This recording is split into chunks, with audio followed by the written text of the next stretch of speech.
Breaking news Madanapalle ప్రభుత్వ foil దగ్ధం కేసుపై ఏపీ శాసనమండలిలో హాట్ చర్చ జరిగింది. ఈ కేసులో మాజీ మంత్రి పెద్దిరెడ్డి పేరు ప్రస్తావించడంతో అభ్యంతరం తెలిపారు వైసీపీ ఎమ్మెల్సీ బొత్స.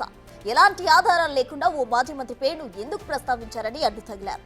దీంతో సభలో కాసేపు గందరగోళం నెలకొంది. తప్పు చేసిన వారిని శిక్షిస్తే తాము కూడా మద్దతిస్తామన్నారు బొత్స. అంతేకాని కావాలని కేసులు అంటగంటే సహించమన్నారు. చంద్రబాబు గారు పేరెత్తే బాగుంటుందా? ఆ ధర్మ ఆయన వచ్చి చిత్తూరు జిల్లా దోచాడు ధర్మ అని మాట్లాడితే ఆయన కూడా మాజీ ముఖ్యమంత్రి.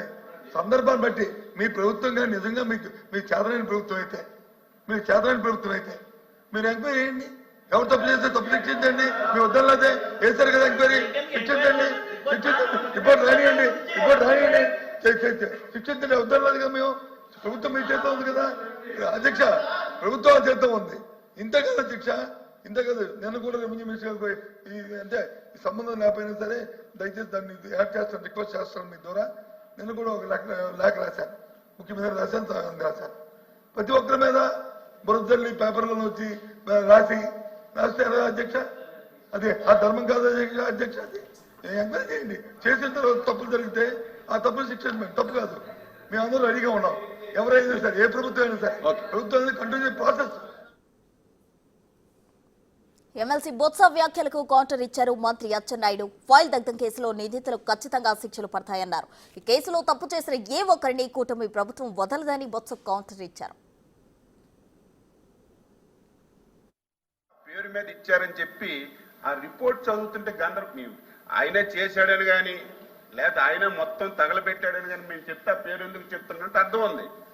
మా స్పెషల్ చీఫ్ సెక్రటరీ గారు అక్కడికి వెళ్ళి కూర్చుంటే 5 రోజులు లక్షల మంది 1000 మంది వచ్చి కంప్లైంట్స్ ఇస్తే అందులో వినండి అధ్యక్ష, 1000 మంది 100 మంది కంప్లైంట్స్ ఇస్తే అందులో ఫలానా XYZ అని ఆ పేరు చదివితే దానికి గందరగోళం చేయడం మంచి విధానం కాదు. మేము ఏ పేరు చెప్పలేదు. ఈ రోజు ఈ విషయం మీద CID వాళ్ళు ఎంక్వైరీ చేస్తున్నారు. మీరు నేను సభ దాచిపెట్టినా దాగదది. ఈ రోజు కాకపోయినా రేపైనా బయట పడుతుంది. కాబట్టి మీరెవరూ ఆందోళన చెందవలసిన అవసరం లేదు. తప్పు చేయని వాడి మీద ఈ ప్రభుత్వం ఏమీ చెయ్యదు. తప్పు చేస్తే మాత్రం విడిచిపెట్టే ప్రశ్నే లేదని మీ ద్వారా సమర్థించారు.